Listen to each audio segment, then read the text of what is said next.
some hope to die. By these 50 countries, differing so much in race and religion, in language and culture. It is a big idea, a new world order. Well, I know they're lying. They tricked me once, but they're not going to trick me twice. The time is now.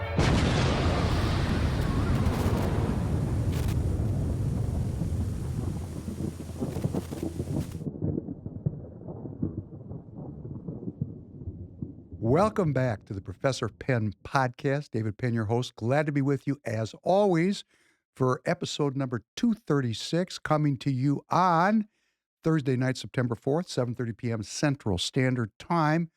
We're in the interview studio today because I have a returning guest. Mohamed Ahmed has returned. Thank you for coming back. Thank you for inviting me back. We're very happy to have you here. Your previous visit here was very well received. We got a lot of feedback from the audience, and I thought, okay, we're going to have you back. One of the audience members said that you were a credible guest, but we just dealt with the surface level issues. And I thought, okay, that's a challenge. I've been challenged by the audience. We're going to get down.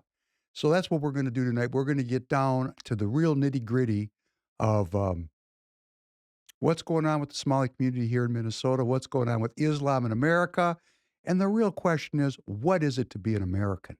That's the real issue that underlies the whole controversy.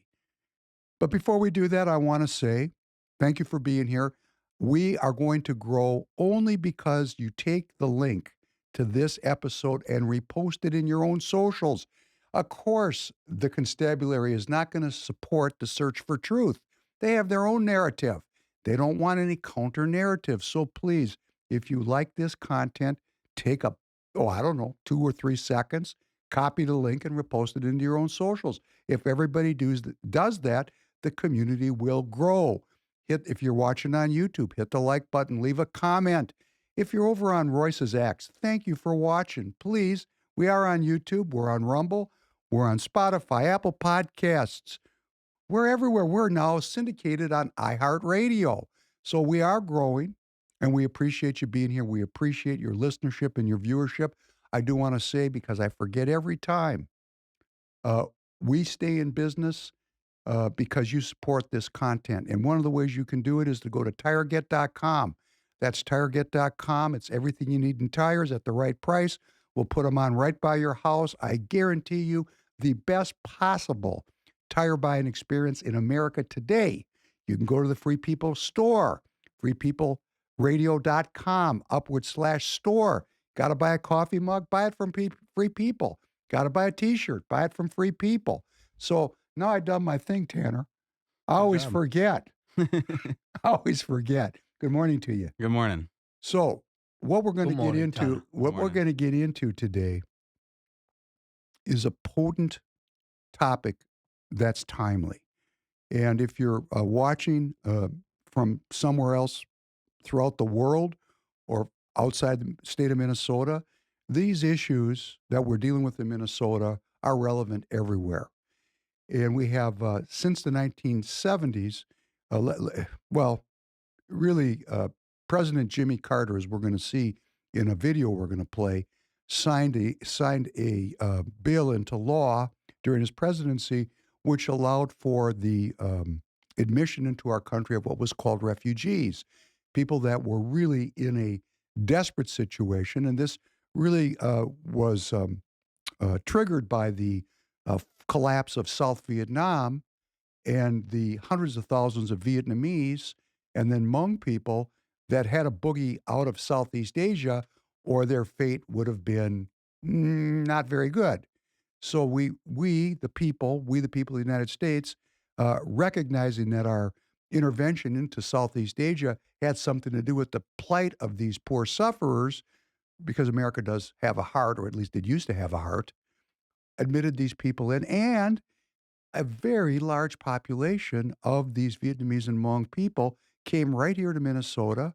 Minnesota is a generous state when it comes to social welfare, and we have a very well-developed NGO system Catholic charities, Lutheran charities, these organizations helped bring Vietnamese among people to Minnesota. It established an industry, one could say, of immigration. And then that followed forward into what happened in the 90s in Somalia with the collapse of that government. And really, there's a very large population of Somali people here in Minnesota, and that's led to a lot of political controversy. And Mohamed is here today, and we're going to get into it. But before we do, sir, could we just watch a Turning Point USA video, which will set the table for our conversation? Tanner, could you cue that up, please? Yeah. Where are you from? I'm from Somalia. From Somalia? In Mogadishu. We like here, Minnesota, as you know, it's a lot of Somali, state of Somalia, that's why. I don't know how to put it. This is a different culture. This is the Somali community, so. Cedar Riverside, the West Bank, is its own kind of bubble universe. Once you cross Franklin, once you cross Riverside, you kind of exist in this place, and it's deeply beautiful that doesn't follow the rules of the rest of the city or the rest of reality. Minnesota, known as the land of 10,000 lakes, is known for its over 14,000 bodies of fresh water, vast prairies, fertile farmland, and also its growing Muslim and African population. When I grew up, I had friends of all different shades. Now you come up into the city, and really even a lot of little small towns, it seems to be a demographic shift to primarily Somalians. It's definitely a lot of Somalis, but it don't affect me. I don't, you know.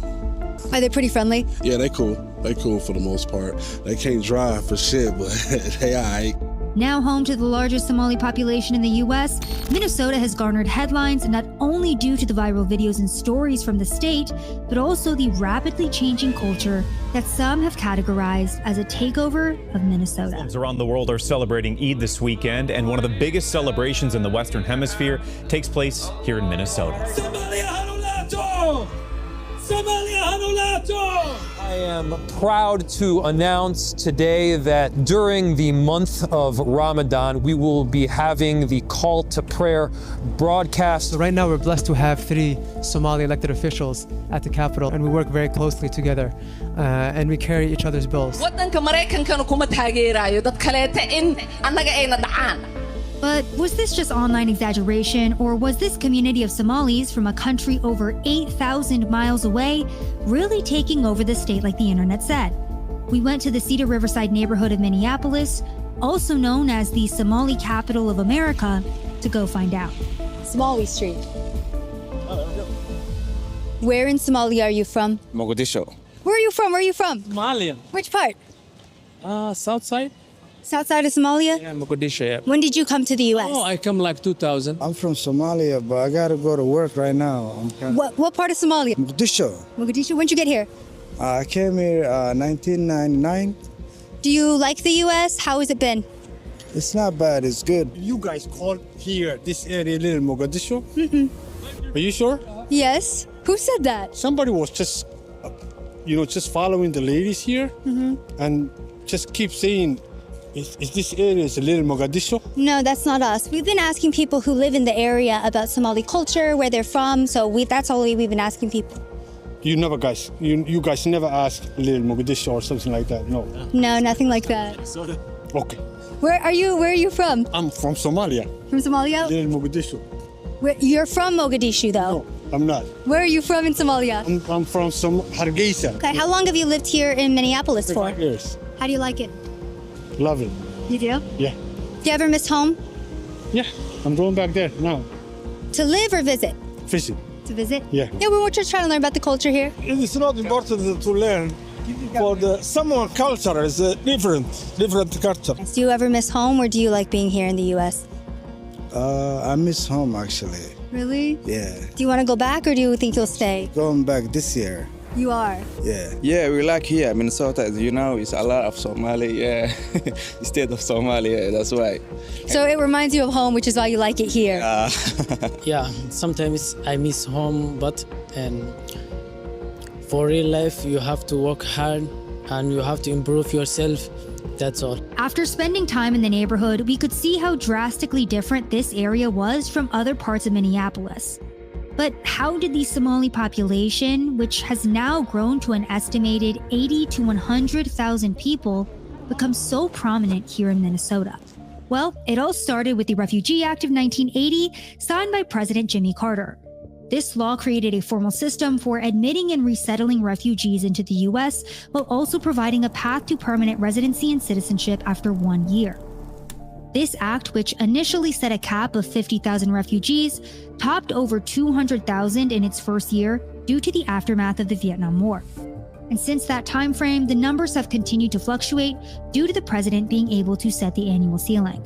For example, we saw numbers ranging from 70,000 to 85,000 per year under President Obama, down to a low of 15,000 refugees under President 5 million refugees resettled nationwide since 1980, including tens of thousands of refugees resettled nationwide since 1980, including tens of thousands of Somalis. During the 1990s, the Somali Civil War erupted and over 1 million people were displaced after their government's collapse created a massive refugee crisis. Under the Refugee Act, the U.S. began admitting these Somalis in the early 90s, with about 55,000 coming into the U.S. from 1983 to 2004 alone. Many were resettled in Minnesota by organizations like Lutheran Social Services and Catholic Charities, which partnered with the federal government to bring them over. And Minnesota, which already had a strong history of welcoming refugees since the 70s, was a hotspot for affordable housing, job opportunities, and of course, generous social services. The International Health Clinic sets aside Mondays and Tuesdays to serve Minnesota's growing Somali population, most of whom are in the U.S. legally as refugees and qualify for various health insurance programs. Secondary migration also played a part in growing the Somali population as Somalis from other states moved to join families and Somali communities, boosting the population from a few hundred in 1992 to tens of thousands by the 2000s. Immigration reform in the 90s also added more pathways for refugees, such as Temporary Protected Status or TPS, which has shielded Somalis from deportation since 1991 due to ongoing violence and instability in Somalia. This has recently also been extended for Somalis in the US well into 2026. Finally, the Diversity Visa Lottery, launched in 1990 and still active today, allocates up to 55,000 green cards annually to people from unrepresented countries such as Somalia. I won DV lottery bourses. DV lottery is like bourses, like you win like Ramadan every year. Once resettled, refugees and immigrants can sponsor relatives under family reunification provisions of the Immigration and Nationality Act, creating a chain effect that not only continues to grow the populations, but also has fundamentally changed the culture of various American neighborhoods, just like Cedar Riverside. So we've been out here for probably about 2 hours, and overall, everyone we've spoken to has been pretty friendly. It does seem like some of the locals are getting a little bit defensive, but it's okay. Like I said, so far, everyone's been pretty nice. However, one thing that I have noticed is none of the women will speak to us. They all seem very shy. Would you like to interview with us? No? Okay. And some of the locals explaining maybe why that is. They've assimilated. Sometimes the women seem kind of not indoctrinized. They're definitely like almost a second rung on the ladder. They're kept to be quiet, and they you know what I mean? Right. I've been trying to talk to a couple of them. They seem pretty shy. Yeah, that's what I mean. They're not real open with dropping out what's really on their mind. They do keep things. You can see it when you look into their eyes, but they won't talk to you. And it's somewhat, I think, what the culture is. Some of them be cool, but most of the Somalis stick to Somalis. You know, I was asking a couple of Somalis about a store I was trying to run for the kids or whatever. You know, he told me, like, you know, if you're not Somali, the Somali community really ain't gonna mess with you like they'll mess with another Somali, you know? People get freaked out by this neighborhood. When I grew up, there was a lot more violence. There was a lot of stabbings. There was a lot more shootings. A lot of the critiques online are people saying that the Somalis don't assimilate, that it's an entirely different culture. What's your viewpoint on that as somebody who lives here? Well, this neighborhood has a lot of history, and there's been like layers and layers of different cultures. Like, most Somali people came to this neighborhood in 95 through 97. Before that, you had a big wave of Oromo, Eritrean, and Amharic people from Ethiopia. Before that, it was Hmong and Vietnamese people who got over by the U.S. government. But that's how it goes. Same with a lot of Somali people, actually. So there's a lot of layers of history and a lot of people that kind of integrated into the subcultural world, which Somali people as a community don't integrate. There's a lot of like structures of like the clan. There's a lot of structures of community that persist, which also leads to a lot of people getting taken care of, Somali people specifically getting taken care of in a way that they wouldn't if they were assimilated. You go to that cafe, you go to any Somali cafe around here, and instead of a tip jar, they got the community fund jar for a family that's broke to send money back home. There is a lot of people who don't assimilate, but that it is what it is, you know, and it's like there's nothing wrong with that. I would say there was a lot more younger people around and just more diversity. I mean, it's not trying to be racist, but it just really is Somalians everywhere. It's a lot cleaner, a lot less chaos. You weren't finding accidents, car accidents, and drug users everywhere and that kind of stuff. Okay, so I've heard you're the second Minnesotan who was mentioned the driving thing, and yesterday we actually witnessed a car crash in this area. Is the driving a big problem? It is a huge problem, yeah. Things used to be fairly orderly, you know, if something went wrong, the cops would show up. It's not like that anymore. It's kind of like you're left to fend for yourself unless the cops do happen to show up. I know there was a white pickup truck that was just parked like half on the curb and half in the street, and it was there for like a week or two. You never would have seen that kind of thing before. It might still be there. I haven't checked in recently, but just that kind of dilapidated, just negligent, you know, people just not caring about the area. This is kind of a sad story tonight because we got two Minneapolis restaurants that have been city institutions here for decades. They're shutting their doors. Now, I'm currently standing in front of Palmer's Bar because this bar has been here for 119 years, and they are set to close down in September after living through the Prohibition, outliving 2 world wars, and the Great Depression. They're going to be closing down because the owners state that not only is the current economic condition taking a toll on the bar, but also the culture surrounding drinking in this area has changed so substantially that they're losing $10,000 to $30,000 every single month. Now, this is not the only bar on this strip of land that is closed down, by the way. 3 other bars have closed down in the last 13 years, as well as an iconic punk rock venue.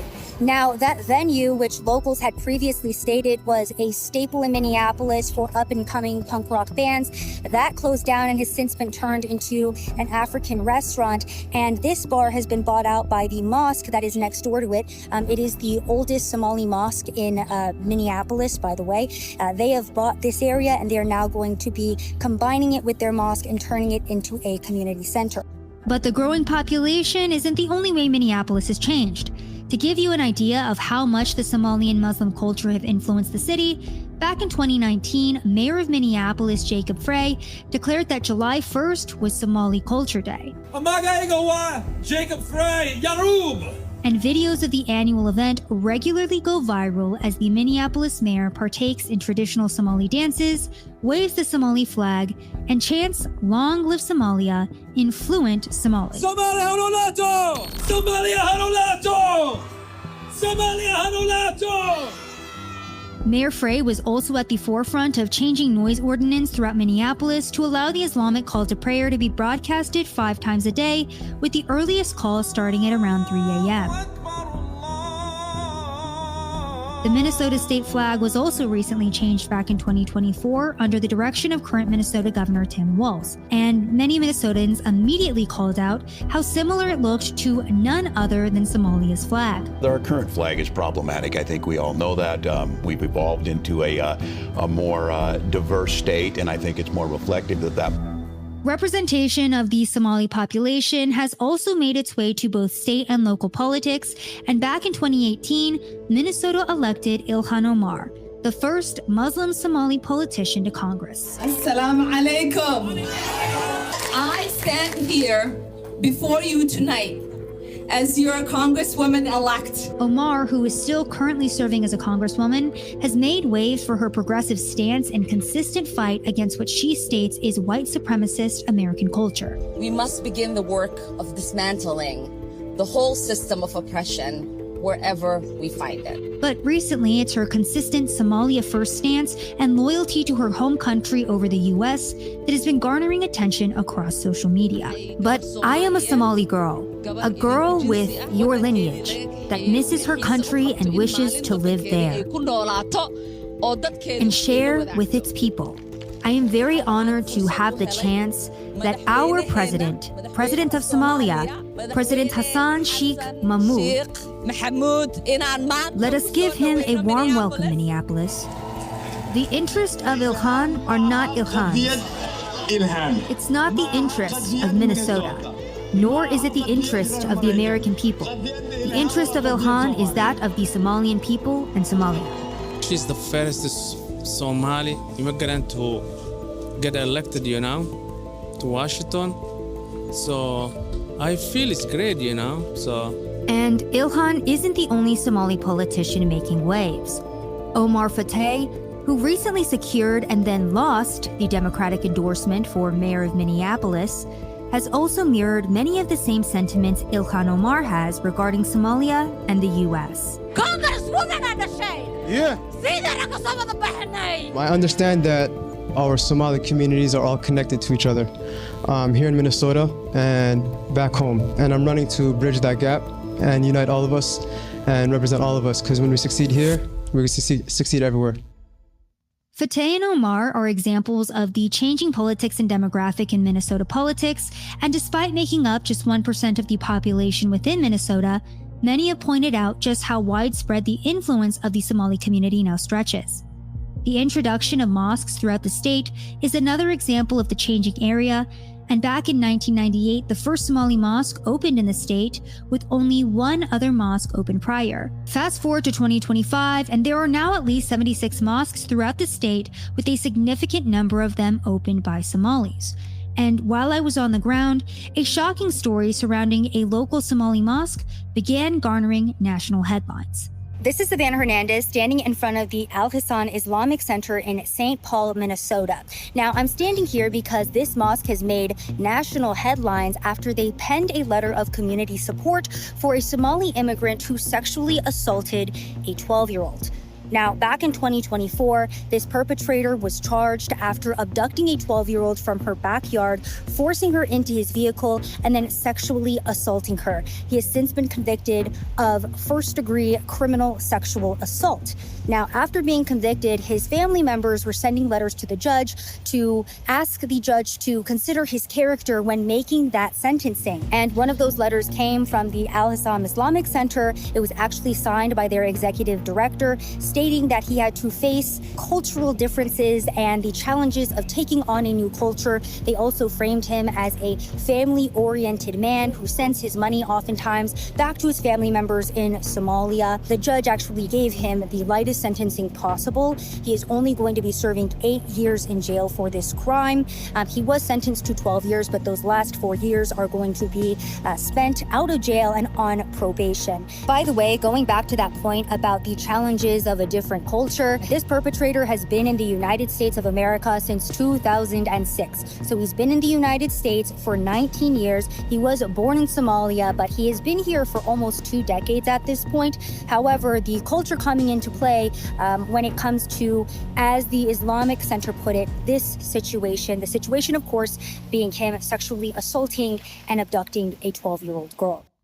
While this story is not representative of the entire Muslim population, many of the Minnesotans I reached out to consistently stated that the difference in cultural practices and religion have led to difficulties within their state, with headlines surrounding Somali gangs, Somalis linked to statewide fraud cases, and the continued excuse of the challenges of a new culture becoming a more and more common occurrence throughout Minnesota.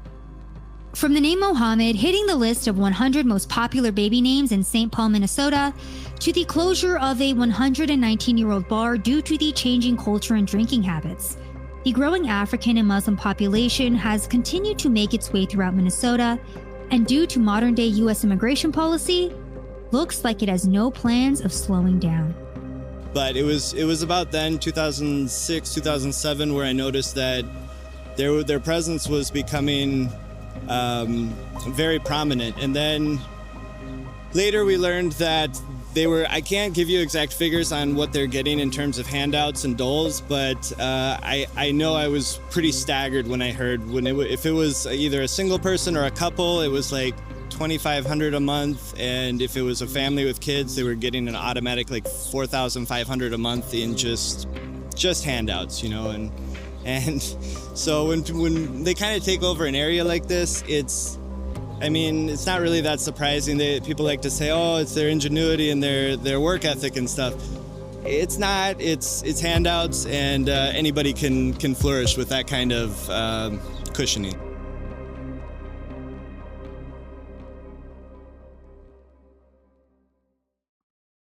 Well, there we go. That's good. And the reason why I play this is Turning Point. Turning Point is very fundamental now in the so-called MAGA movement or the America First movement. And in the feedback that I got from our first interview, our first get-together, there was a lot of pushback on me personally, like I wasn't really pressing you about what's really going on. And I thought, you know what? Superficial. Let's just get down, right? Let's get down. And that's an opening bid. That's a tough opening bid. When I first watched it, and I said to you, it's pretty, not terrible. Actually, the second time I've watched it, it actually has quite an editorial slant. And it's a good place for us to jump off because the people that are watching the podcast, I'm just going to say it. There's a Islamophobic element in the conservative political part of our body politic, and I think there's fear, and where there's fear, there's anger, and I want you to address it. I'm just going to let you respond to it as you see fit, and we'll just start talking about what's really going on. What is there fraud? Is there vote tampering? Is there an effort to Islamicize Minnesota and the United States of America? People are worried about this, so speak to it. Just starting where you want to. Let's dig in. Please. First thing first, the immigration, we came because the refugee status got accepted by George Bush 1. George Bush 1 sent troops to Somalia to basically quell the civil war because he had an idea for the new world order and he wanted a piece of territory to be part of America global influence footprint. And whoa, slow down. Slow your roll. What I think I just heard you said is that George H.W. Bush 1 sent troops, American troops, Marines, which is now immortalized with the Black Hawk Down, right? The whole incident. And that was American foreign policy, but actually part of what you called the New World Order. That it was Bush, what did he say? He said it's a big, bright idea. You saw that. It's right on the internet. Anybody can go see it. He was the first president to say the New World Order addressing Congress. Exactly. Now, at that particular moment, America was the policeman of the world. And you have to understand, the Soviet collapsed. West Eastern Bloc, and there's no competition against America. America was dominant. Francis Fukuyama was writing about the death of history or the end of history. Yes. This is amazing time. This is the zenith of American power. We went from being a multipolar world where the Soviet bloc and the American Western Bloc to one unipolar world. And America called it a new world order. And the world order was to regulate markets, regulate countries, and basically we became the policeman of the world. And we let it rip. Iraq, Afghanistan, and many other places. Libya, Sudan. I mean, we let it rip. And we tried to be everybody's guardian angel. People called us threats, and it scared the world right back into multipolar world. And Somalis came to America in the 90s. Legally. And what happens is in the 90s, Somalis have been coming to America since the 40s. To Marines. I got families that have been coming here since the 40s, the 1800s. My family was educated here in the 70s. University of Houston, University of Texas, Southern University. Texas was where we went to get educated all the way down to the 80s until India became cheaper. And now China is cheaper. They're going to China. They're not coming to America anymore. And the citizens came to America and we got citizenship. Now, population-wise, we're ranging between 30,000 to 120,000, give or take. And some say with the last 4 years open border policy, maybe buffer on another 10, 15,000. Now, what we're talking about is a small population in a society that is 7 million Minnesotans. Talking about 80, 90,000, 100,000 people as a percentage of 7 million. Now, last time I told you, the question Turning Point should ask is, who is an American? And you started with a preface. And the question that we need to ask is, are Somalis Americans? Well, if they're holding an American citizenship, if they're lawfully here. So what is an American? When they talk about a bar closing, Palmer's, and that bar has been around for a long time, it is legendary. Legendary. I mean, the stories that come out of it and the university crowds that went through it.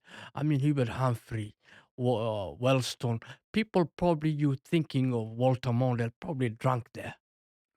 You know? So you're talking about historic Minnesota. I mean, we're talking about from the lumberyard days and the Cargill days dominating the state. I mean, it's historical. We're Muslims, we don't drink.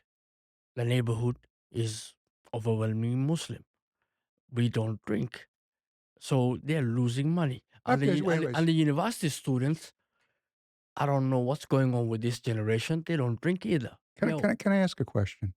Is it really true that people don't drink? Oh, no, some drink. Some drink, right? Some drink. Most don't. But there are some people that are drinkers. Yeah. But they probably don't eat pork. But they drink, or do they eat pork too? These are Americans. You never know what the hell they're doing. Well, but my point is the community itself is not hegemonic. It's got all kinds of different expressions. There is no monolithic Somali. We are different. Even within ourselves, we're different. Are there Somali men and women that are intermarrying out of the community and join, let's say, the Catholic Church or the Lutheran Church? Is that also going on? I've seen a few Christian Somalis, and that is rare to come by. But what we do is intermarry outside the community. My niece just married a Korean. My cousin is married, she was a Marine translator, and she married a Pennsylvanian, excuse me for a better word, a redneck. And wait a minute, a Pennsylvanian redneck? I mean, the guy is awesome. I love him. But the guy goes hunting and everything else. I mean, I'm talking about he's all out. And he went ethnic all the way. My nephew is actually in Colorado trying to join the Air Force now. I mean, he's a hunter. I mean, 2 of my nieces are married to Puerto Ricans. I mean, my family. So there is intermarriage. There is intermarriage, but we're trying to marry within ourselves. Well, that's no different than the Jewish community, because I was told from the time I can remember that I have to marry a Jewish woman. I have to. In fact, you don't know this, I never said this before. My parents, my father, because I come from a very religious background, said, if you don't marry a Jewish person, you're going to get excommunicated. We're going to throw you out of the clan, so to speak. So there was a lot there. The worse. You can hide a tattoo, but there was a lot of pressure on me to marry a Jewish woman and to be part of the Jewish community, and to not. So that's not unique to the Somalian community. That the impetus to stay within your own structure. Your own cultural structure. People too. So tribal people have tribal ways, and tribal ways means we stick together through thick and thin. I don't think Jewish people remember that we're tribal. Jewish people don't remember you're tribal because you have lived in metropolises and in the West for too long. That's a very interesting comment. Very interesting. Yes, I agree with you that We've lived in the Western way so long, in fact, that I think people have forgotten what it is. A lot of people have forgotten what it is to be Jewish. So, this goes at what is Jewish, what is Somalian, what is American? With the All Ju- these with the questions of Jewish identity. community, I mean, when you look at the Jewish community, wherever they are more or less the uber patriot. When you look at Iraq, for example, the Ba'athist theologians and philosophers were Jewish. Arab I nationalism. didn't know that. Or when you look at the Are you Ottoman, saying? Did I just hear you say that Yeah. the political theorists that were at the base of the Ba'ath Party were Iraqi Jews? Same thing with Germany, before Nazi Germany. Who was more German than the Jewish Germans? Yeah, the German Jews are. You go to Russia, same thing. Yeah, You come to okay. America, the same thing. Basically, Jews assimilate, and you've been blessed intellectually, and you seem to be at the forefront. And let's talk about the Somali community and Turning Point. Turning Point is a Charlie Kirk outfit. He's pretty good as a maga. He's very efficient. He's basically a by the book guy, but the book we talk about is the Bible. And he also reads the Tanakh. I've seen him debate in colleges. He's awesome. But he also wants to ban Islam. Let's get that out of the way. Let's put it on the table. Yeah. So When you say he wants to ban Islam, he's out and about saying Islam is not compatible with the West. And let me give you the urban legend given. When Muslims are minorities, they play nice, they overpopulate, having too many babies. After they have too many babies or they convert people and they become a majority, they take over and Sharia law comes. And guess what? The death of Western order comes. so in a sense, what That I'm is- hearing you say, That is what they believe. that's what they believe. That's what Charlie Kirk believes. That's what a lot of people believe. A lot Now, of people MAGA here in movement Minnesota. is very many threads. There's some who actually buy into that. But this is nothing new again in America. Let's go back. I say I dabble with history. Let's go back to the founding days. Okay. We're going to go back to 1776. When they came here on When the you say Plymouth, they, who's they? when the British sent the people over here, it was indentured slaves, and before that, it was indented workers. The first people who were indented in America were white, but go check what kind of white people were being indented. Okay, go ahead, please. Now you got to go back to the religious theocracy and the classism system that existed there. It was the prisoners, it was the halls, it was the people who were being put together, being sent here, and it was also people who were out running away from religious persecution. So what you're It saying? was a way to empty their country. Okay, so what you're saying is a lot of the first people who came here were indented, and they were under the control of the To pay state for that passage, they put in time to earn their freedom. to earn their freedom. The first slaves in America were whites.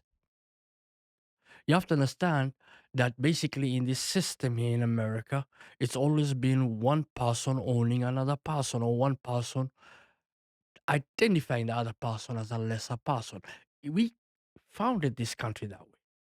And Stop. No, not founded this country. But founding but the documents. colony was built on that precept. The founding documents, there was a political argument about this amongst the founders of this country, the framers of the country. They put in a system where all men were created equal, but the political reality was that's not what was here at the beginning. We've been working We towards hold these truths to be self-evident. self-evident, that all men are created equal, with inalienable rights and freedoms and liberty to the pursuit of happiness. This is a document that said that, but they own slaves. We got to start somewhere. True, it is the ideal of America. America is always an idea. So the question that Charlie Kirk turning point on all these people who are ragging on Muslims and black people and Mexicans and Hispanics and Guatemalan and El Salvadorians and Ecuadorian and practically anybody with pigment in it who isn't an American. I saw a meme, MAGA people, actually asking if the Native American is really an illegal immigrant as a congressman. That's funny. I mean, they've gone that level. You've gone woke, man. Right woke. You become stupid now. Because what does it mean to become an American? An American is one who is loyal to the Constitution of the United States of America, obeys the laws, pays their taxes, keeps to themselves, is industrious, and more importantly, builds this country, protects it, serves it. The fear that is what defines an American. But the fear is that groups come into the country and profess allegiance to the founding documents, and it's not really what they seek. Well, Benjamin Franklin said it in Pennsylvania. He said it, they're sending us the dumb Germans. Go check it out. It's actual quote. They're not sending us the best. Why? Because they were Catholic. And they were Germans. Yeah, I think that's something that the audience can focus on, that the root of the Republican Party goes back to a party called the Whigs, and they had an associated Antifa called the Know-Nothings. And the Know-Nothings were a virulently violent anti-immigration wing of the precursor of the Republican Party. And they were, there was a great effort to keep the Catholics, the Irish Catholics particularly, out of the United States of America. And I said that there's a great movie directed by a great director, Martin Scorsese, called The Gangs of New York, which actually... The 5 points. The war for New York. And we lose that history. We don't recognize that this argument about immigration goes back to day one. What is an American? You see, the Irish were being brought in ships because the Northerners needed soldiers, and they say, Irish men can fight. There was a potato famine, and the Irish were looking for a way out. And they were put on ships. They landed in New York, and before you know it, they had got the uniform. Their wives went one way, and Johnny got a gun.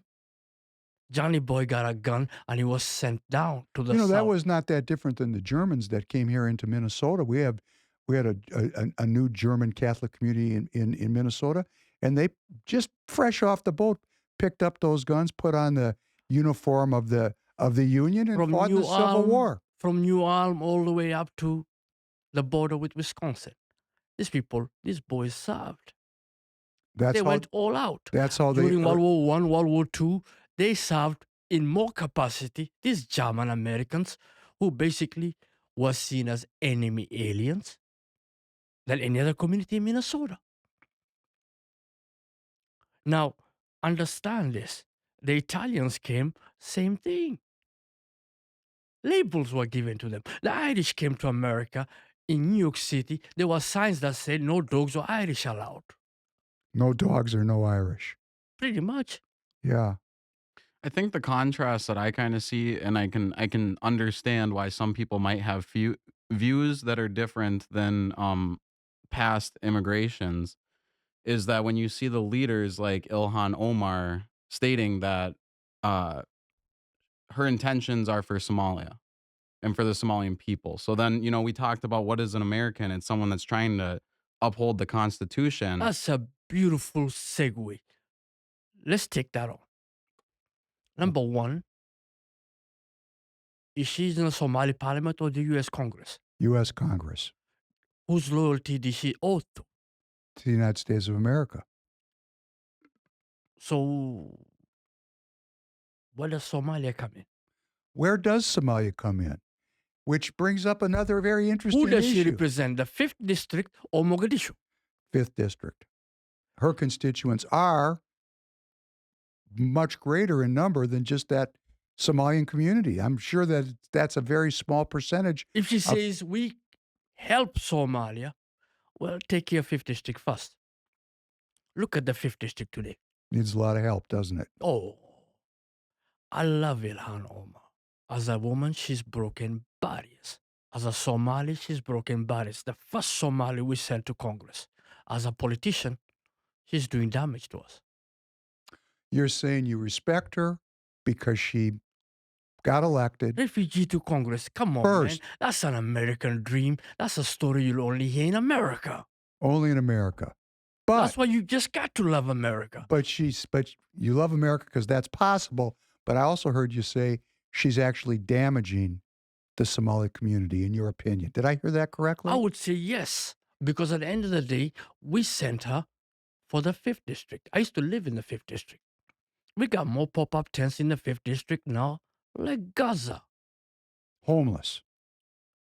Talking about homelessness. We're talking about drug addiction in my community. I buried 4 individuals. In Minnesota, the drug overdose is ridiculous.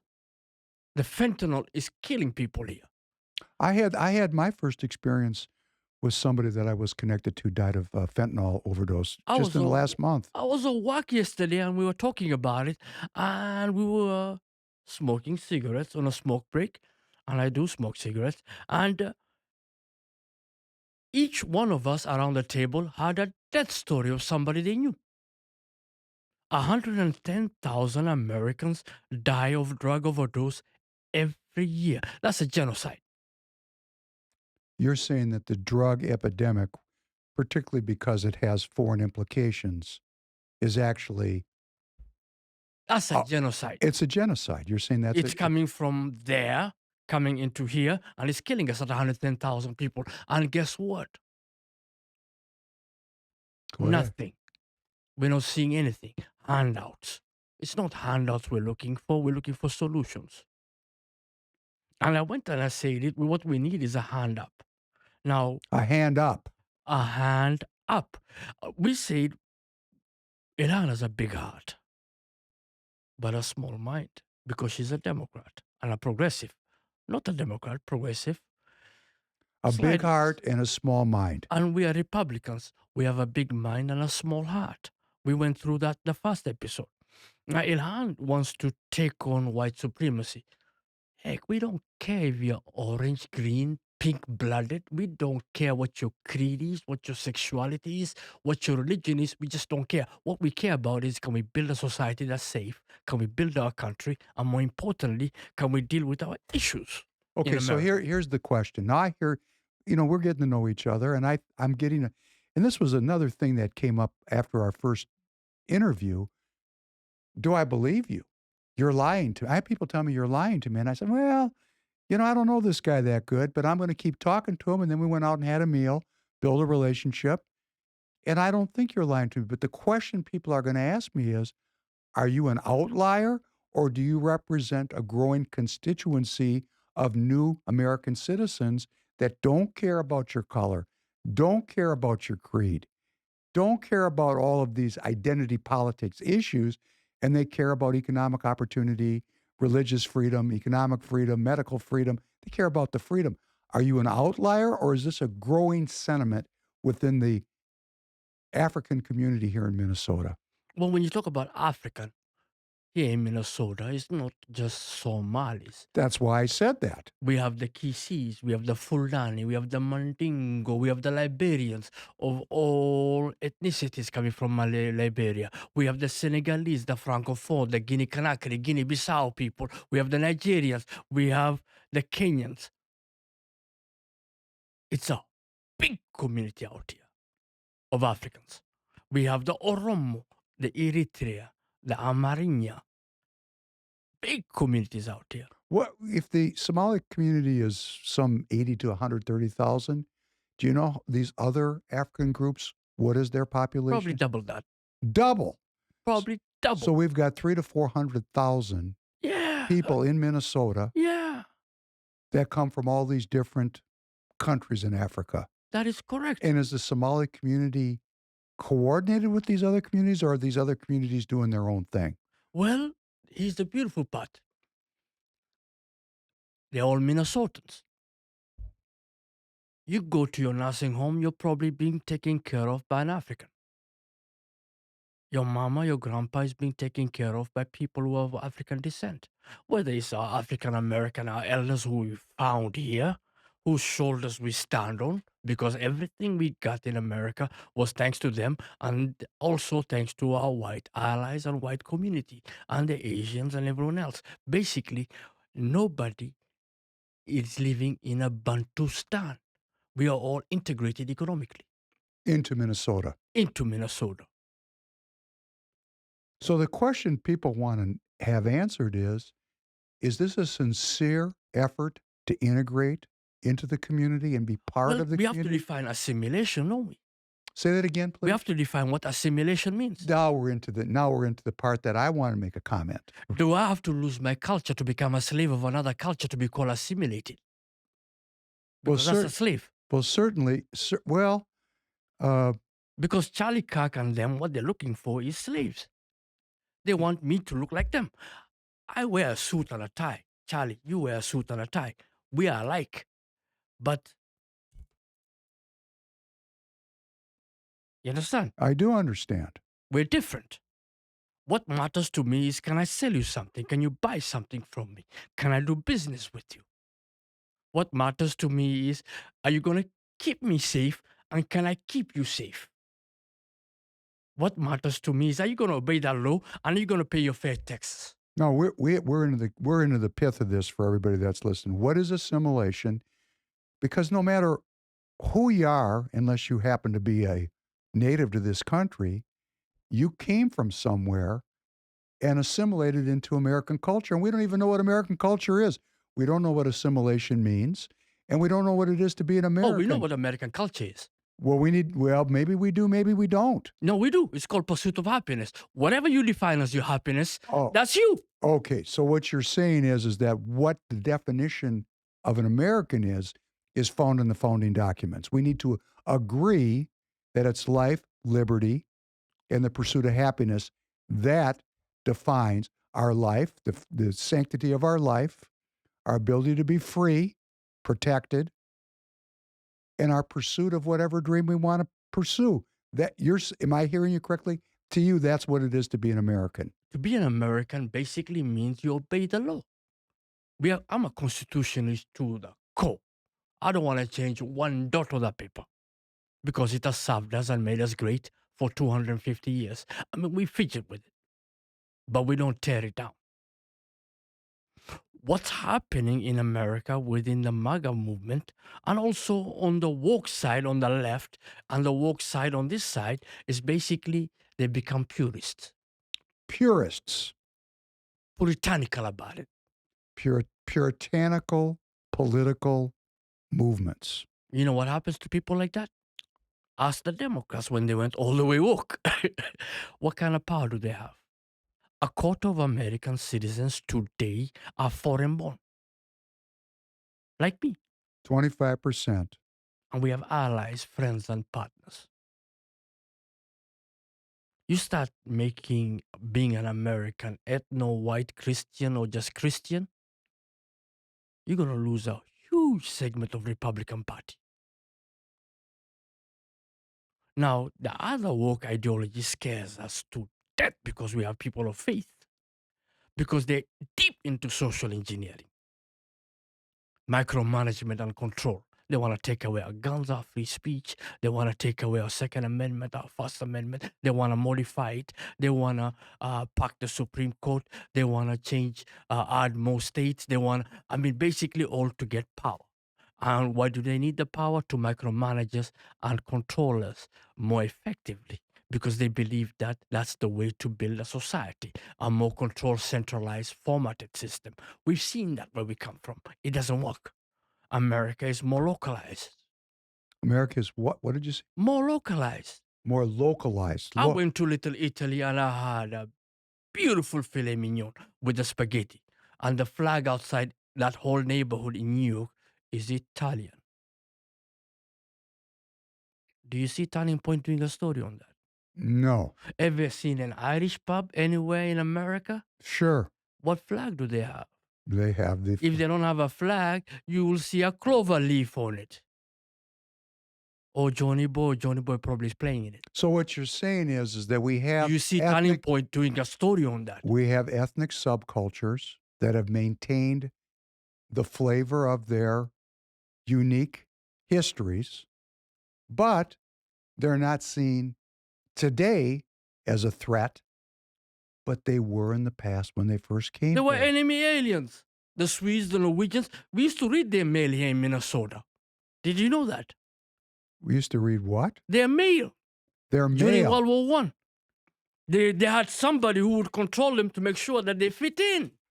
Oh, so their mail was monitored. They were surveilled. The postmaster was basically the spy master. Surveillance. This is a good Swede. This is a bad Swede. This is a good Norwegian. This is a bad Norwegian. And it affected their income, affected their... Because they were taught to be radicals, anarchists. Today was the theme. Terrorist. Rapist. That's the new one. Rapist. Oh, they rape kids, young girls and stuff like that. I can show you the mugshots of Hennepin County. We make up less than 10% of the rapists. Who's the other 90%? Turning Point won't show you that because that's not the angle they want you to go. It's called narratives. I'm a narrative specialist. I take narrative and you can weaponize it or you can use it for logic and reason. Me, I use it for logic and reason because what I believe in is bringing people together like you and like Tana.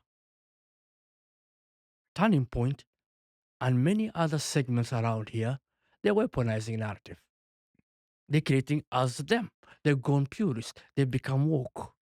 Now, MAGA, that is one thread. There's the Free People's Movement in MAGA. There's the economic section. There is the foreign policy section. And there is people who just see hope in change. Because whatever we had going on for the last 30 years, 60 years since the death of John Kennedy, assassination, has been a uniparty format. Elect a Republican or Democrat, we're getting the same treatment as we the people. And we've seen living standards go down since the 60s, where a single earner could basically feed a family. Look at Homer Simpson. I watch cartoons, man. I make cartoons. Homer Simpson, 1989, was working at what? A nuclear plant, Mr. Turner? So I'm sorry, I was reading. No, an Homer email. Simpson, the cartoon Oh show. yeah, he worked at the Springfield nuclear plant. Springfield nuclear plant under Mr. Burns, who was a money pincher, billionaire. And the billionaire gave him a job and he could raise who? Marge, Bart. And he could raise how many other kids? Even he put his father in a group home.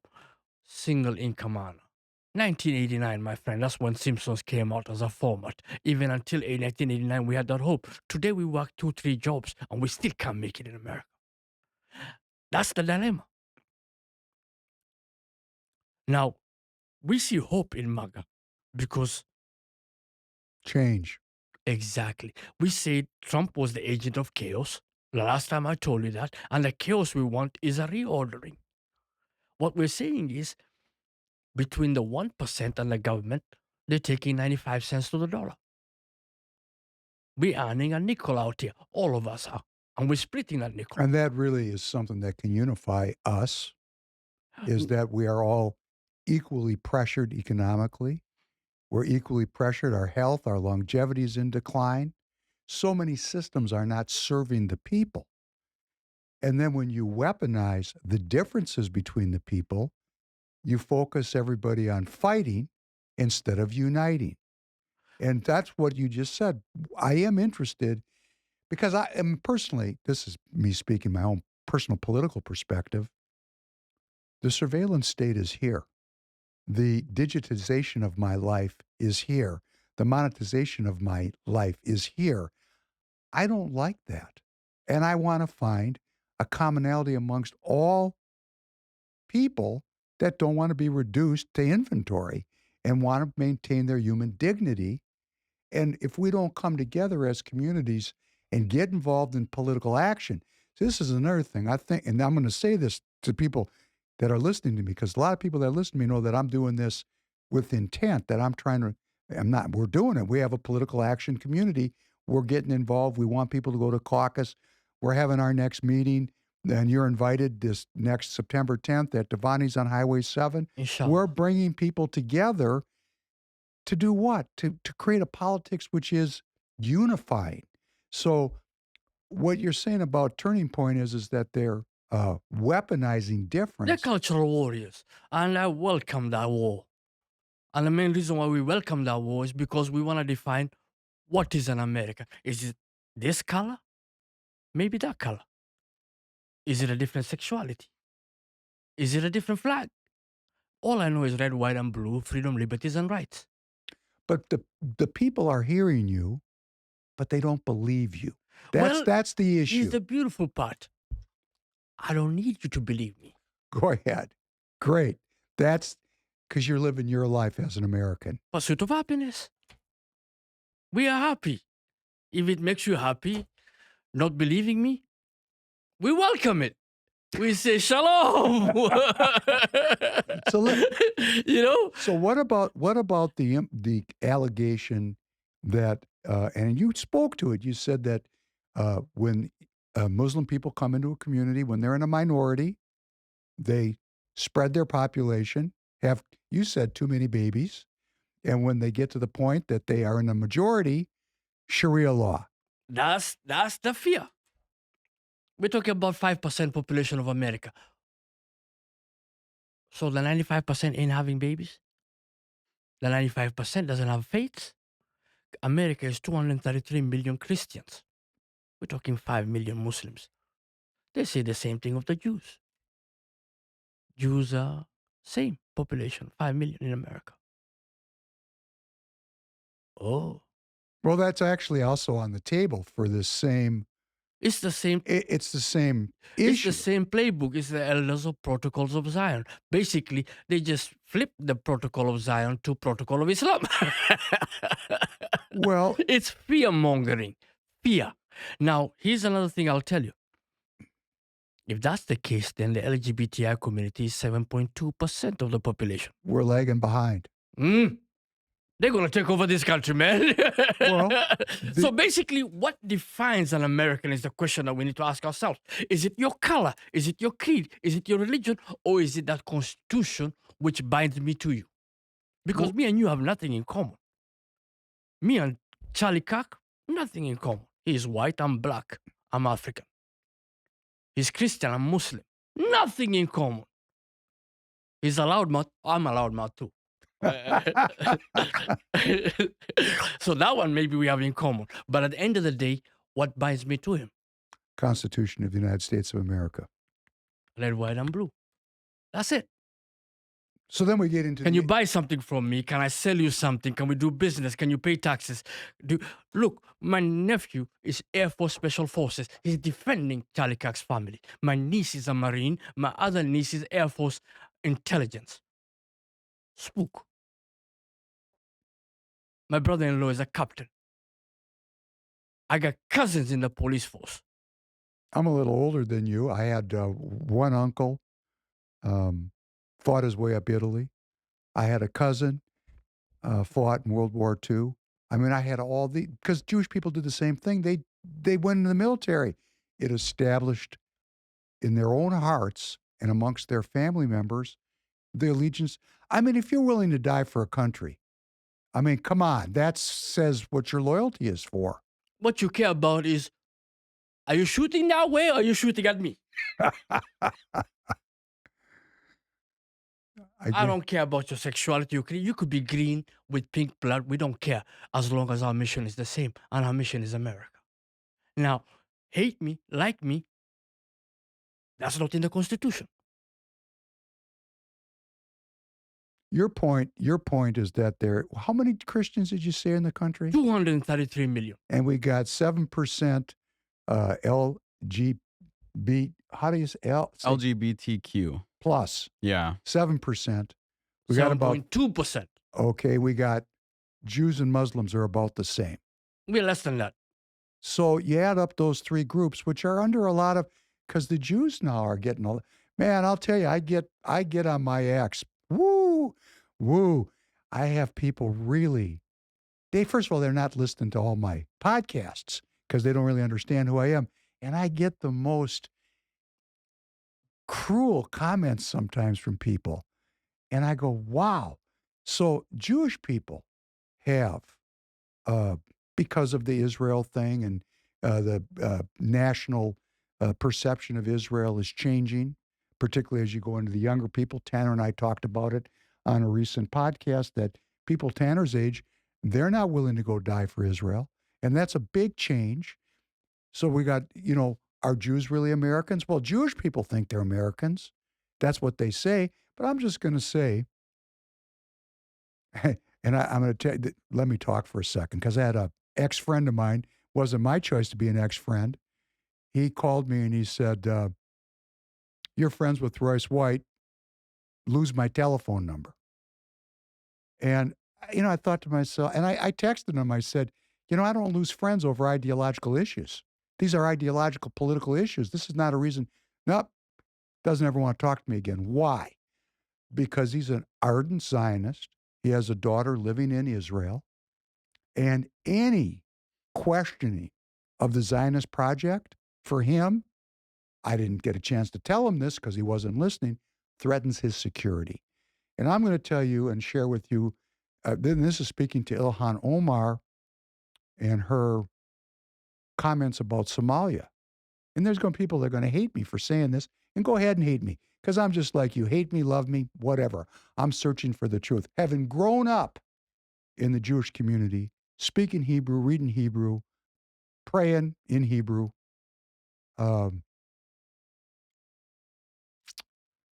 there's a lot of American Jews that their loyalty to America is attached to their loyalty to Israel.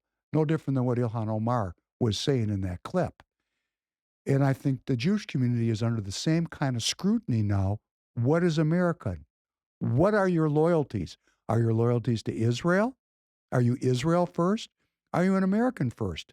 And I said to this ex-friend of mine, he ended the friendship because he claims he's MAGA.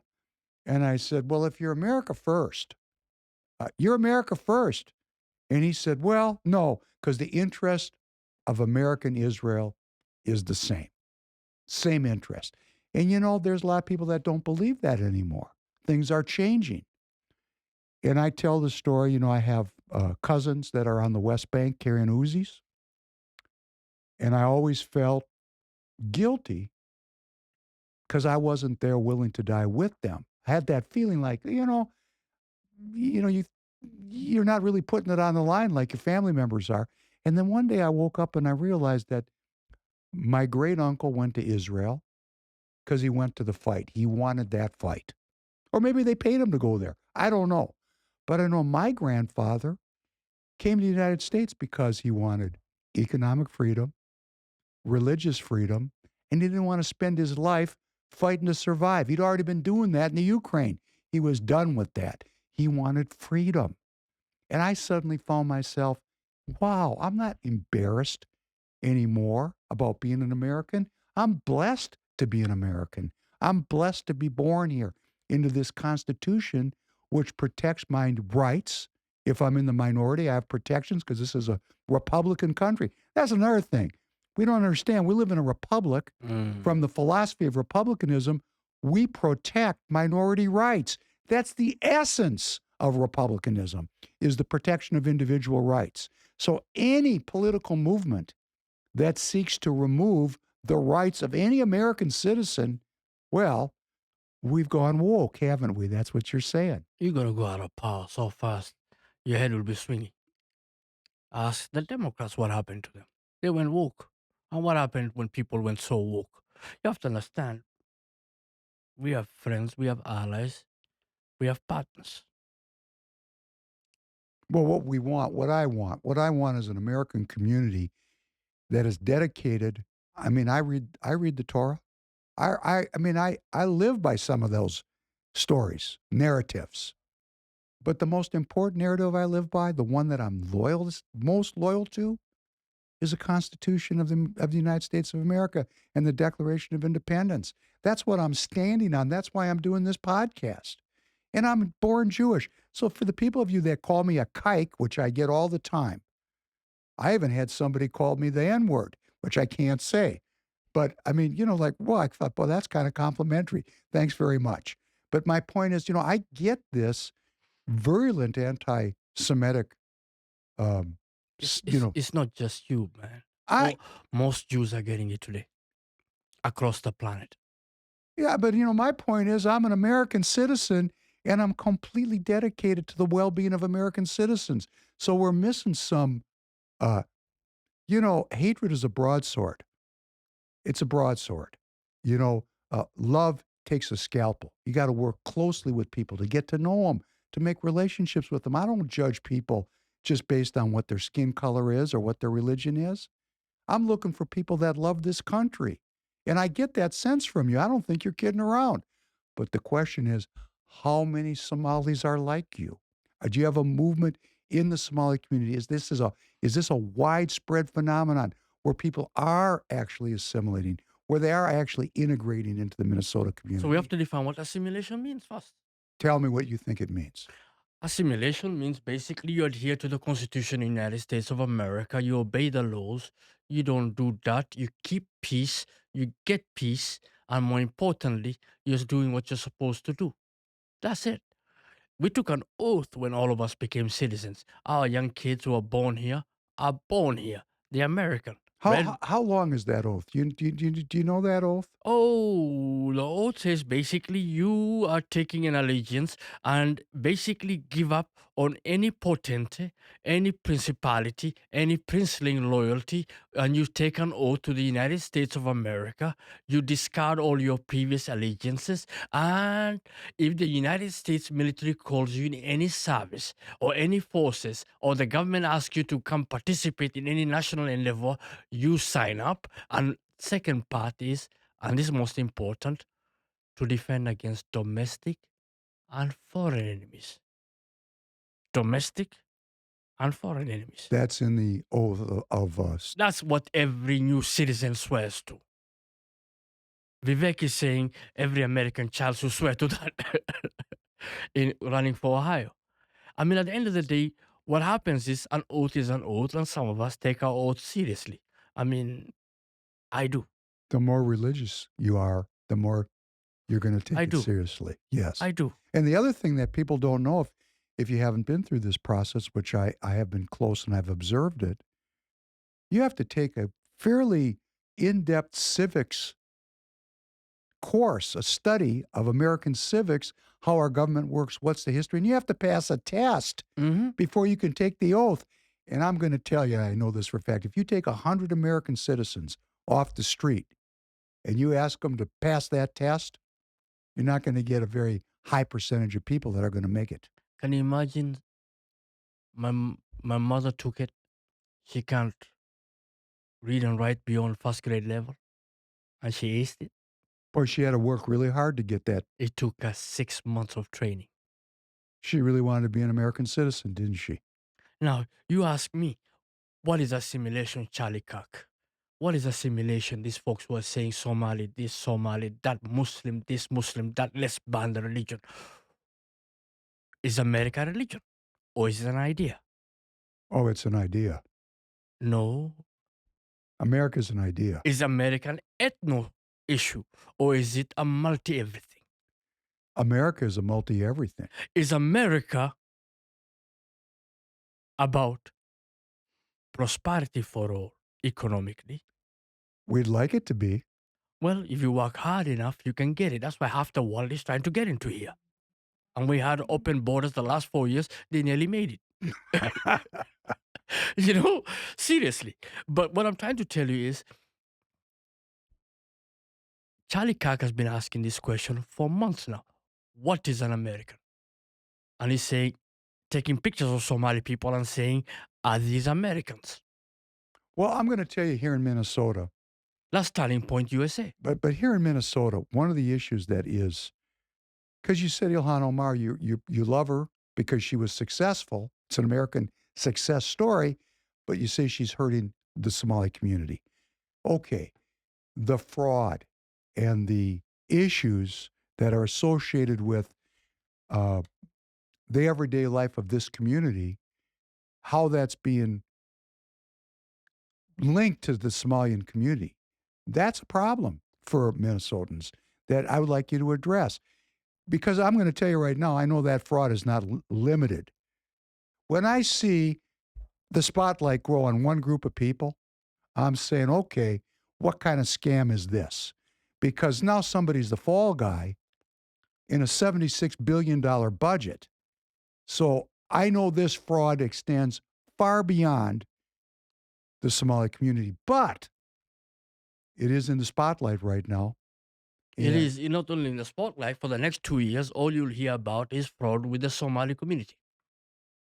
You've heard of Feeding Our Future? I have heard of it. Hard to be in Minnesota and not hear of it. 250 million. So far. Yeah, that's what we know of. The question is, who signed the check? DHS, the interim attorney general, a nice, pretty decent guy. He said $1 billion is missing that we know of. The FBI knows of. $1 billion. The question is, they were warned.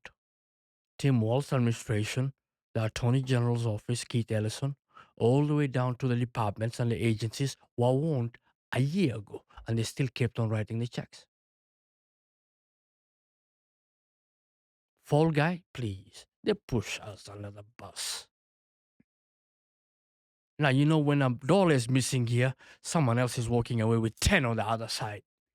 Well, I have... And somebody has to turn up in the evening news, and we're black Muslim immigrants. We're good for it. But you have to also understand the feds. Well, let me just say before you hold that thought, because I'm going to tell you a story that really stuck in my craw. We had this big financial crisis. You know, Tanner, you're too young to remember this, but the whole system almost collapsed in 2007 and 8. The great financial crisis. And these people... The housing bubble. The people that were involved in that ran away with billions of dollars. It wasn't $250 million. And we bailed them out. One person became the poster child of that entire financial crisis, and that was Bernie Madoff. Bernie Madoff made off with the cash. He was Jewish. And they put his face all over everywhere as the big robber baron that had stolen from the people. And everybody looked at Bernie Madoff. And man, people did make off with hundreds of times more money than, and you know what? It's not even clear what happened with his deal. It's not as clear as people think it is. And I'm not defending him. I'm just saying when someone had a hang, they hung a Jewish guy. Obviously looked Jewish, was Jewish, and he's the one that went to jail. And I think one of his sons committed suicide. It was a horrible situation. But they didn't get to all the other people that robbed and stole. Why should they? Well, we had the sacrificial lamb. Somebody's good for the evening news.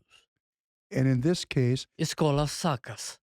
Okay, so in Minnesota, what I'm saying... And believe me, I'm not going to defend these people because these people went on a looting spree. But I'm saying there's other people on looting sprees. And this... Oh, don't get me wrong. Let's get them all. When an immigrant Muslim black person is stealing $1, you better believe it. Someone else is stealing 10. Right, because that door is wide open. Well, that's an interesting point. My anger at the political class, and I'm just going to just say Kristen Robbins, who's running for governor, who I just, tried to expose some of her, she's not the soccer mom she claims she is. She's leading the charge on the anti-fraud front. She was the chairman of anti-fraud. Yeah, you know what? When you pass a bill, even if you're the minority party, because the Republicans were not in the majority, and let's say every Republican voted against some of these bills that opened this gate for fraud. And that's not true because some of the Republicans voted for those bills. We can go look it up.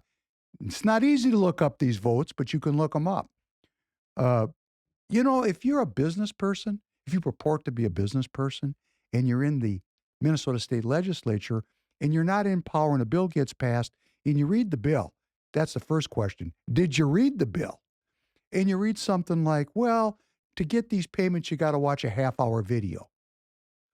Wouldn't that tell me, because I'm a business person, that that's not a very good vetting process? That's not a great control system for the money. So you don't have to be, Kristen, you don't have to be so proud of screaming that the cow ran out of the pasture. The idea was to keep the cow in the pasture before it all got robbed. And you don't have to be in power to start banging pots and pans, as you were saying, a year before the government knew that this robbing was going on. I gotta hold you because Christy is a friend. I like her. And the main reason why I like her because she is active. And I like all Republicans. As long as you got an R behind you, I like you. And I told you, I'm a big tent Republican. Well, we differ in that, but that's okay. No, we can argue and be different because at the end of the day, you're speaking your truth and I'm speaking my And truth. I'm going to tell you the truth, I'm speaking. I don't even think about Democrats and Republicans. To me, that is what you call the uni party. You're looking for this big tent. I'm saying you're a globalist and you're involved in globalist structures, which is going to lead us to one world government, the surveillance state, and the end of human freedom. Or you're not. I mean, you're either coming from the people or you're not. Let's break that down. Go ahead. Last 8 years, the House was controlled by Democrats. The Senate was controlled by Democrats. The governor was a Democrat. Yes. Republicans couldn't put 2 pennies together. They couldn't even get their pots and pans together. We were losing. You know why we were losing? Well, I have a lot of my own theories why, but I'd like to hear yours. Mine is because we went too pure. We went too far and alienated the rest of Minnesota. They looked reasonable. The Democrats did. But let's look at the governance that we got. $18 billion surplus, gone, spent. Like a drunken, I wouldn't say drunken sailor because even a drunken sailor has a budget. Let's not give drunken sailors a bad name. No, you're insulting them now. Like Ronald Reagan said. You know what I mean? That's where I steal the jokes from. And I'm a Reaganite through and through. But what I'm trying to tell you is they put $10 billion on the books in taxes, new taxes, from gasoline to businesses. Businesses are bolting out of Minnesota. Who's going to hire our people? It doesn't matter who you, it's not. So they came with a bright idea and they say we're going to increase government by 40%. We're going to hire people. Now, who's going to pay for that 40% increase in government in the last 8 years? The last of us who are working. The rest of us who are working. And more importantly, what does that lead to? A $5 billion deficit in government. And then now we're hearing $1 billion, maybe $2 billion. And I know for a fact when they say, when the government tells you $1 billion disappeared, they undercount money missing. You and I know that as common sense. They never do audits out here. When they brought up the question of creating an independent investigator, an auditing department, and she championed it. And a lot of people in the state and the House championed it. Every single Democrat voted against it. Put the blame where it belongs. You know, I'm a Republican, and I can't influence Democrats at all. They don't care. They don't even talk to me. They woke. My interest is the Republican Party. The Republican Party, the essence of republicanism is anti-corruption. And my comment is this. If you're a business person and you read the bill and you have no power, what you say, couldn't even put 2 pennies together, you still have a microphone, you still have the papers, you still are elected. If you see an open door for fraud, talk about it before the fraud happens. They didn't do that. They let it go. Oh, they were shouting. No, they weren't shouting. They shouted after. They were shouting. Unfortunately, nobody had them. It was like a tree that fell in the forest. I didn't hear The question is, I'm in the party. I didn't hear it. I am a junkie to this stuff. You want to know something? If people, I've been at many meetings with Representative Robbins. She never talked about the fraud that could happen in the state. I was there at the meetings. I know these people. I've been doing this for years. I only heard about fraud after the fraud had occurred. If you're a business person and you see legislation that opens the gate for fraud, call it out. We don't have to wait because that's the people's money. They are there to protect the people. They're not protecting the people, or the fraud would have never happened. That's my opinion, and that's where I'm going to stand. If you have a government that is today divided, with a governor in charge who's not from your party, you're limited in powers. There's a reality to being a Republican, a constitutional democratic society. There's a limit to political power, but there's not a limit to ideational power. That's courage to call out problems before they happen. You don't have to have political power to. I have no political power, and I'm speaking out. The word matters. What people say matters. Now, people like Paul Wickstrom ran on anti-fraud. I know a lot of people, Walter Hudson, Mark Curran. I mean, I can go on naming names here all day. Pam Alterdorf, Niska. I mean, these people were yelling. Nobody had them. It was like a tree fell in the forest. Why did nobody hear them? Because nobody paid attention. In America, our attention span is this, man. Well, I'm going to just say I've been to a lot of Republican Party meetings for a lot of years, and I only heard anybody talk about fraud or the potential for fraud after the fraud had happened. That's my experience. Maybe I was at the wrong meetings. Maybe I read the wrong newspapers. I'm not saying that I'm correct. I'm just reflecting my own experience. I would like it to be in the future. It doesn't matter if they're Democrats or Republicans. If there's something in legislation that is against the will of the people, against the well-being of the people, you don't have to have power to call that out. You know, I've got a citizen here in Minnesota that's, and I hope he hears me say this. I mean, he has been abused by the system, and he's trying to get some redress for his grievance, because here in America we can approach the government for a redress of our grievances, and he's not getting any traction with his representatives. You know, if we're going to have a political class that is dedicated to the well-being of the people, these people are going to have to be out with the people, and they're going to have to protect the people. That's why I elect these people, to protect my interests. So my interests were not protected. That's just the way it is. There's a lot of issues that get pushed around like a football. Fraud's a great issue. Look at these people. They robbed us. Don't let them rob us. Guns. Now we got a gun issue. Going to fight back and forth.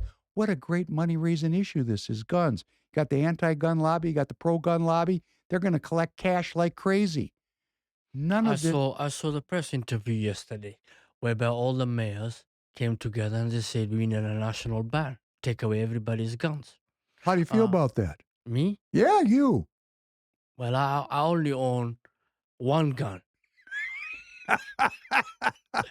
The rest are non-existent. Trust me, we ain't giving it up. And the reason why we ain't giving it up is because we don't believe in benevolent government. We don't believe in what kind of benevolent government? There's no grateful benevolent government. There's no benevolent government. I got an accent. You say it better. I'm saying it because I want everybody to hear what you said. And obviously from where you're from, we've seen you that. Understand what happens. Look, I dabble in history. Look at every society where they took away their guns. Look what happened to Australia when they took away their guns during the COVID shutdown. They still haven't recovered till today. Look at China. When Mao took away all the guns, what happened to them? Cultural Revolution. What happened after the Cultural Revolution? You are a Chinese expert. What happened is people conform. And how many millions died? Depends who you talk to. At least 60 million. And if you throw in the one-child policy abortions, maybe 400 million. Okay, look at Stalin when he took away the guns from the Russians. Untold millions. How many gulags did he create? Because they didn't fit in. Well, and famines and all the other things that are... From Ukraine, Voldorov, all the way up to what they were doing in other areas. Yeah. It's important that we have our own, as citizens. This is one of the great things about America. This is a fundamental, this is a fundamental You thing. see- Tanner grew up in a gun culture. Yeah. He grew up, everybody in his family hunts. We grew up, we have a country. You see, if you're a hunter, it's beyond just going out and shooting. No. It's about self-sufficiency, independence. It's about being self-governing. And, of course, when you have a self-governing people, it's tough to manage that. A lot of management has to go into self-governance. You have to actually respond to the needs of your constituents. They don't have to do that in China. It's top-down. Top-down. The Second Amendment protects the First Amendment.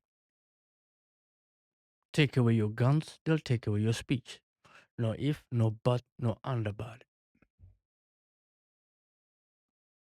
You can be very good on gun legislation. You can have a history of being top on guns, top on taxation. You can be top on every Republican issue. And it's a disguise. This is what I'm calling out right now. And it's not specific to what you called Christy Robbins. Mm. The Republican Party is based on the philosophy of republicanism. That's about self-governance, 100% about self-governance. Any organization, any group of people that come together to create internationalist structures that manage people as inventory are in opposition to republicanism. If we're going to maintain the character of this country, it's up to each individual citizen to self-govern, self-defense, health, personal health regulation, economic independence.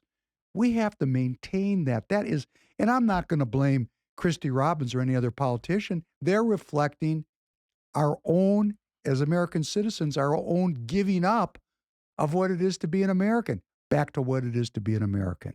Well, the beautiful part is they got to get elected. And to get elected, a true person is not a purist. Because you have to win the most swinging community called the independents. These are swingers. Hey, They let go me ask from you- one party to another party. You're talking every about election. elections. Is there election fraud in the Somali community?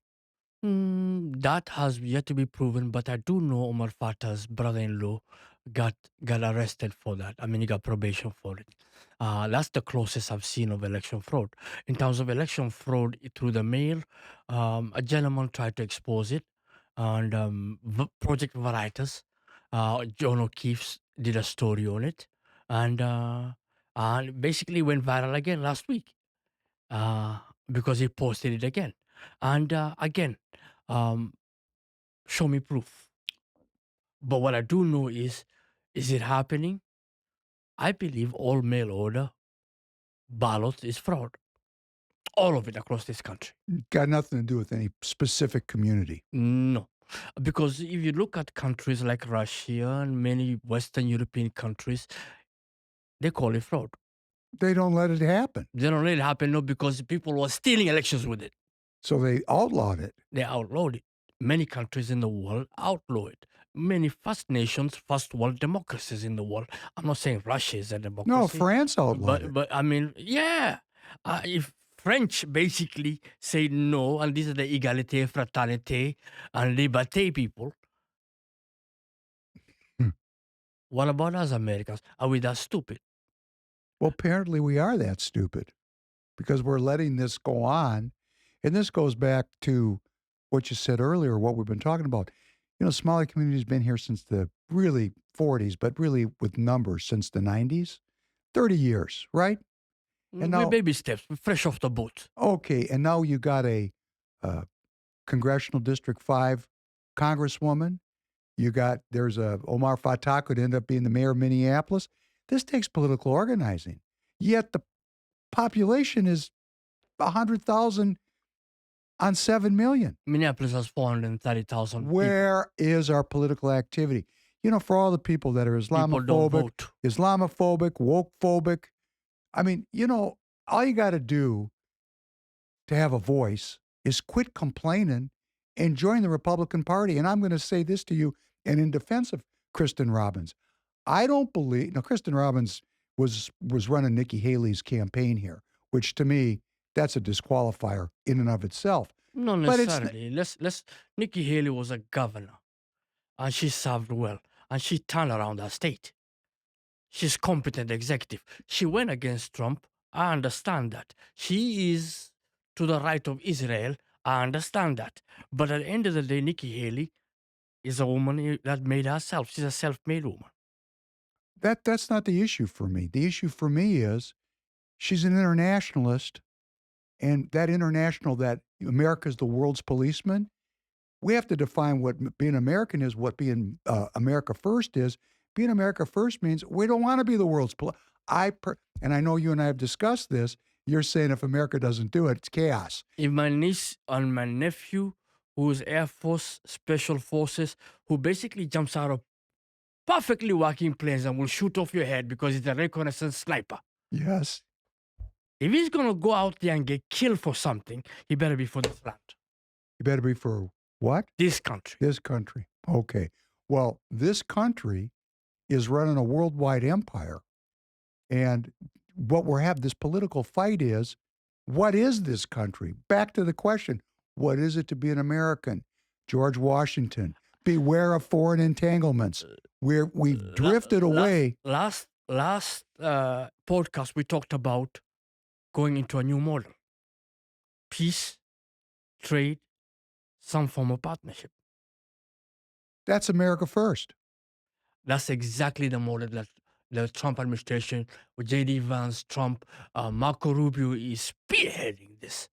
Like that's not what Nikki Haley's spearheading. No, but she's different. That's why she didn't win the primary. That's but correct. At the end of the day, that's the engine of chaos. I voted for Trump in the primary, and I went out here canvassing for Trump. But what I'm trying to tell you is the main reason why she didn't win is because that didn't get traction, because we're looking for something different. That's okay, so we're agreeing about it. But my point we're talking about peace, trade, some form of partnership. But we see it with Congo, we see it with Thailand, we see it with every other nation out there. I mean, basically, we just created peace between Ukraine, Armenia and Azerbaijan, yeah. And we're doing trade with them. I mean, a new corridor just came up, an energy corridor that basically is going to make a lot of people rich, and at the same time, too, America is going to get it. And here's what Trump is saying. Same thing with Ukraine. He's trying to create peace there and also try to get business, peace, trade. America gets something out of this, and we're not going to go there and only the top get it, a few gain. No, all of us gain. And more importantly, some form of partnership. What that form of partnership is depends. But what you're seeing is it's not deployments everywhere. What you're seeing is lesser footprint, more trade. America's business is business. The bloodline of a republic and a democracy is business. Economic Everything freedom. else, ideology, idealization, all this other stuff, Puritanical, don't woke. put food on the table. The business of America is business.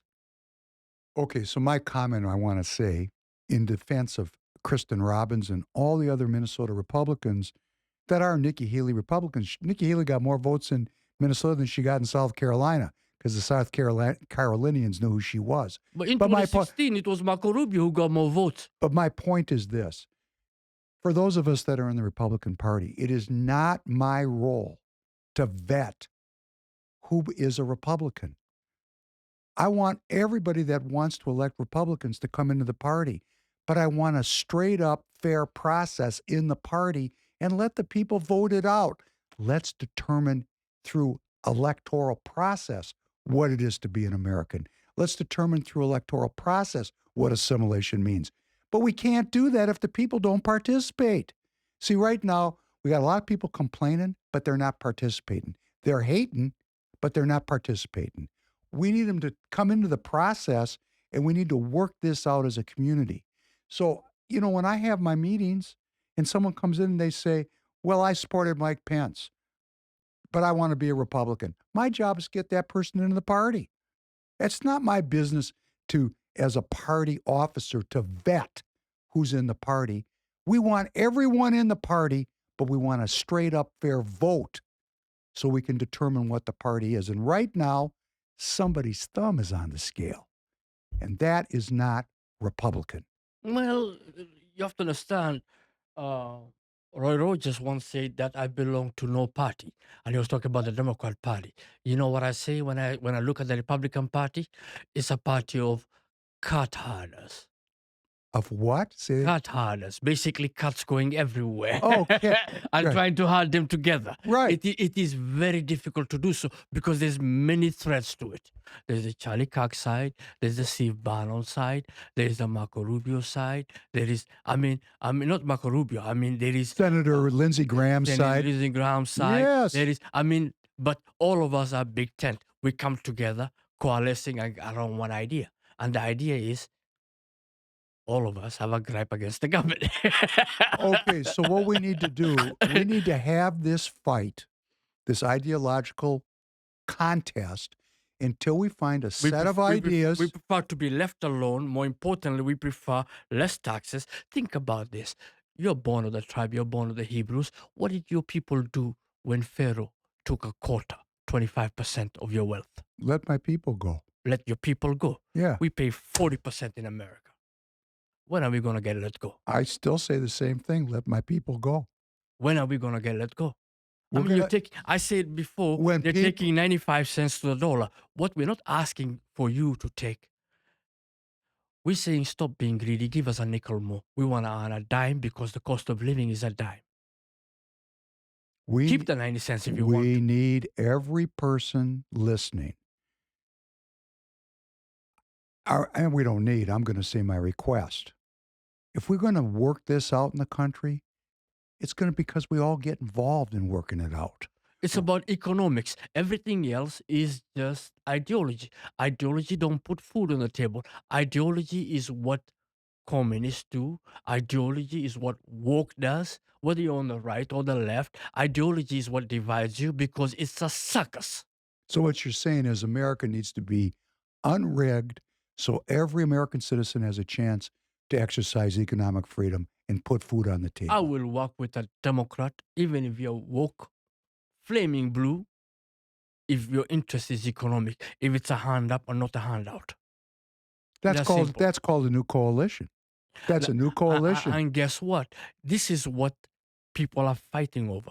You see, the country is evenly divided, 40-40. Republican, Democrat, 45-45. Got a few swingers in there, and you're going to talk You about got this. that 10%. That 10% is the holy grail. Wherever they go, that gets power. Well, we got to figure out how to market to those people. Well, you can't market it by being woke on the left or being woke on the right. You alienate both. And that's why most don't vote. So what your theory of the case is, let's be talking about the kitchen table issues and making the economic life of every American citizen free. So every person has a chance to live a good economic Give me bread life. and butter any day. Give me bread and butter issues. Okay, on that note, because the other side is it's guns or butter, we're gonna stop there today because we're gonna run out of time. But I think for those of us, I had a critic who said we're at the surface level. I hope we've answered him and we've gone a little bit deeper. And I want to invite you back because I can see we're going to start arguing about the Republican Party, I can see, which is a good conversation. Hey, I'm a Republican.